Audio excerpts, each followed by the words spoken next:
Hello, class. We now reach chapter 22 of the Gospel of Matthew. Verse 1. Jesus spoke to them again in parables, saying, "The kingdom of heaven may be compared to a king who gave a wedding feast for his son. And he sent out his slaves to call those who had been invited to the wedding feast, and they were unwilling to come. Again he sent out other slaves, saying, 'Tell those who have been invited, behold, I have prepared my dinner. My oxen, my fattened livestock are all butchered, and everything is ready. Come to the wedding feast.' But they paid no attention and went their way, one to his own farm, another to his business." Now look at the commentary. In another parable addressed to the Jewish religious leaders, Jesus again referred to God's work in offering the kingdom. The figure of a wedding banquet here portrays the millennial age. The king in this parable had made plans for a wedding banquet for his own son. His servants had told those invited that it was time for the banquet, but the invitation was ignored and the guests refused to come. Further effort was put forth to extend the invitation, but the same result followed. So, let's read verse 6.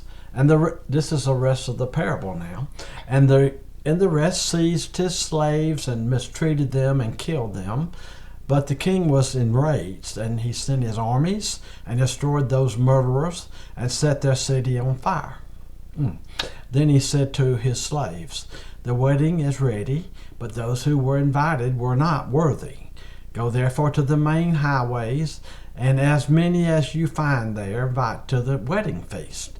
Those slaves went out into the streets and gathered together all they found, both evil and good, and the wedding hall was filled with dinner guests. Look at the commentary.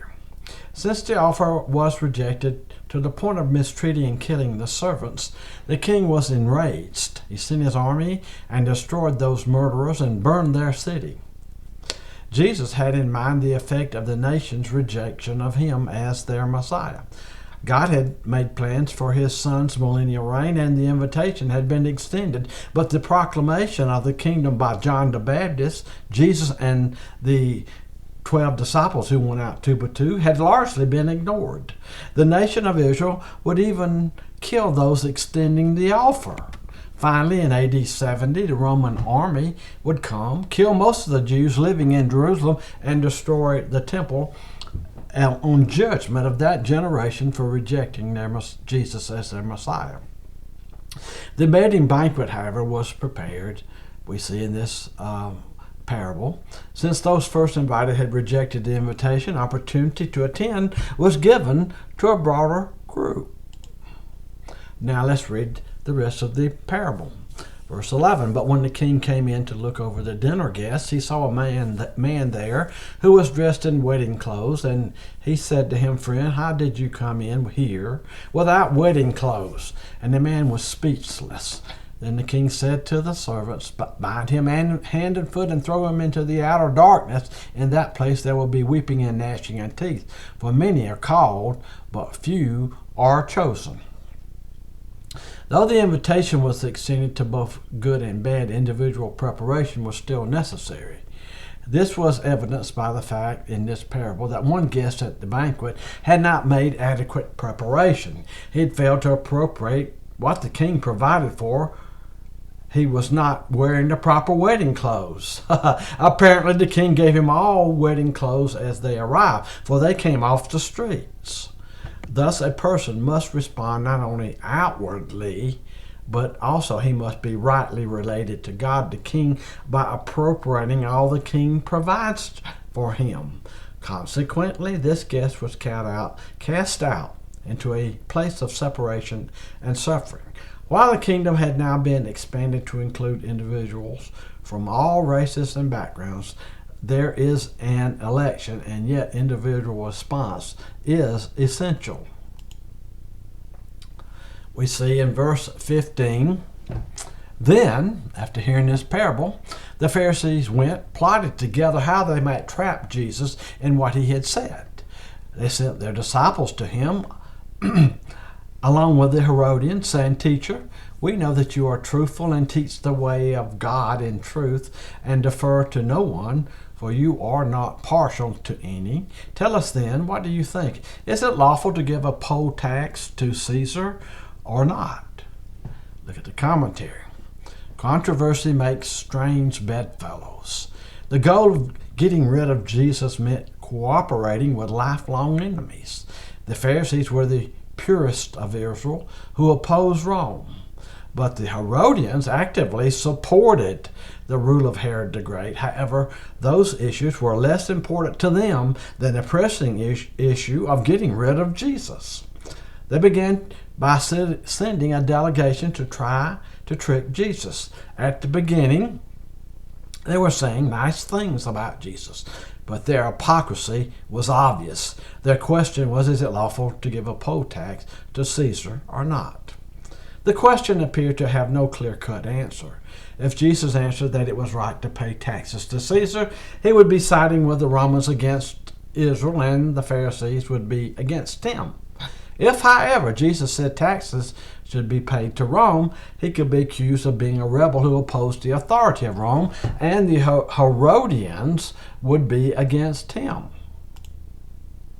Let's look now at verse 18.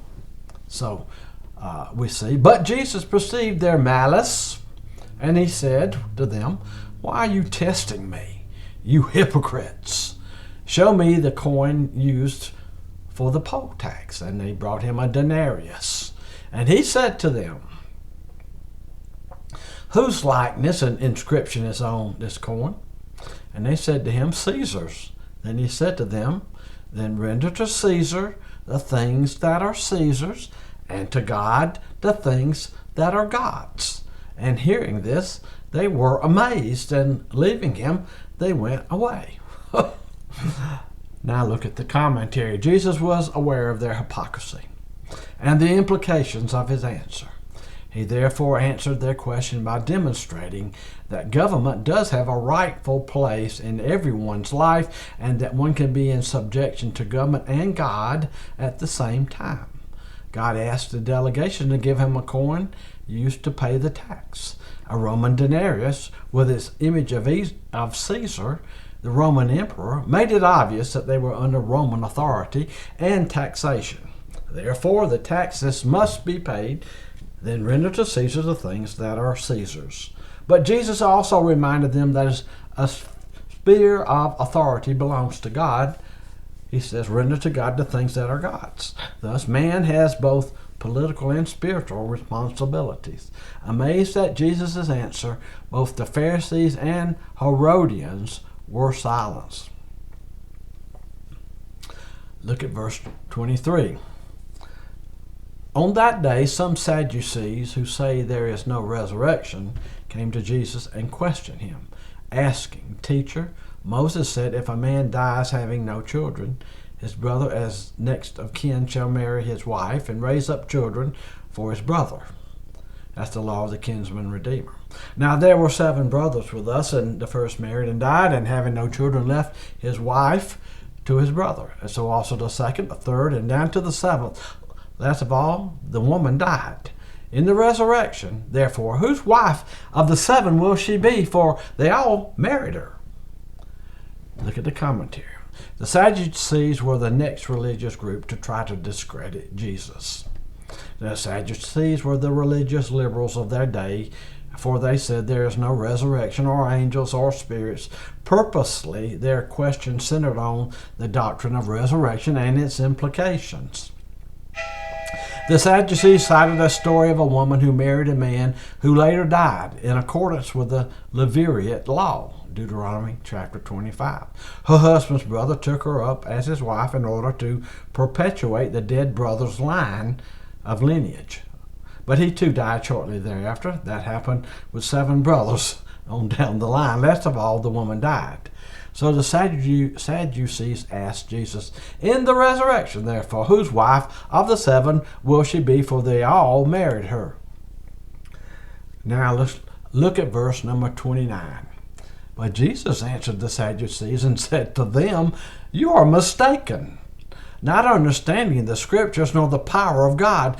For in the resurrection they neither marry or are given in marriage, but are like angels in heaven. But regarding the resurrection of the dead, have you not read what was spoken to you by God? I am the God of Abraham and the God of Isaac and the God of Jacob. He is not the God of the dead, but of the living." When the crowds heard this, they were astonished at his teaching. So now let's look at the commentary.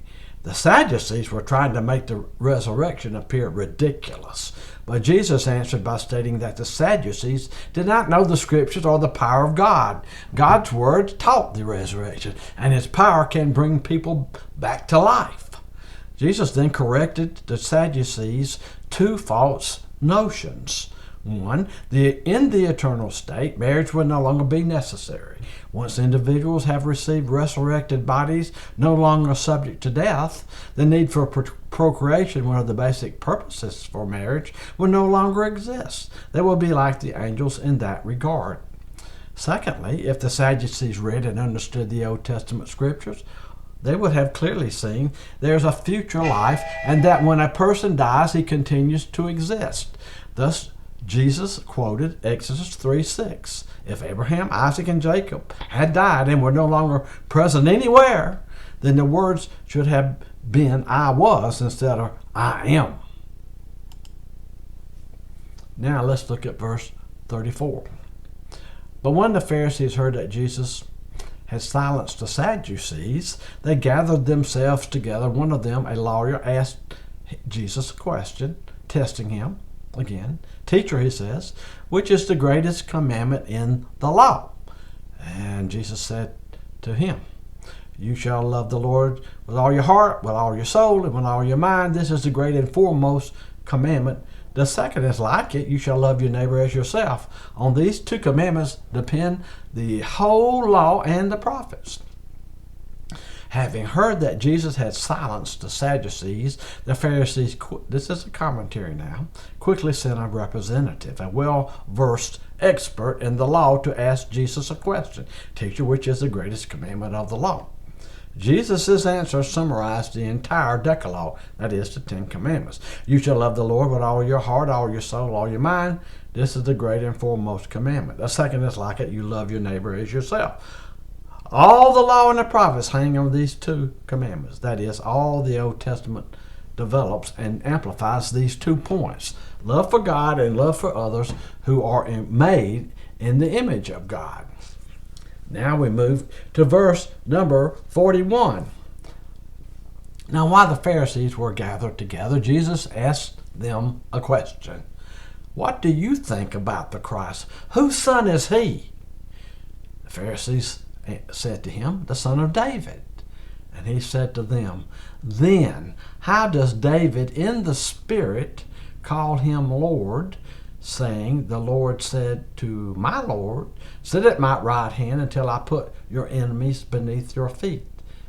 If David then calls him Lord, how is he his son?" No one was able to answer him a word, nor did anyone dare from that day on to ask him another question. Look at the commentary. Jesus then took the offensive and asked a question to the Pharisees. "What do you think about the Christ? Whose son is he?" The answer came quickly. They knew the Messiah was to come from the lineage of David. Jesus' reply indicated that the Messiah had to be more than simply a human son of David, as many in that time were thinking. If the Messiah was simply an earthly son of David, why did David ascribe deity to him? Jesus quoted from a messianic psalm, Psalms 110, verse 1, in which David refers to the Messiah as "my Lord."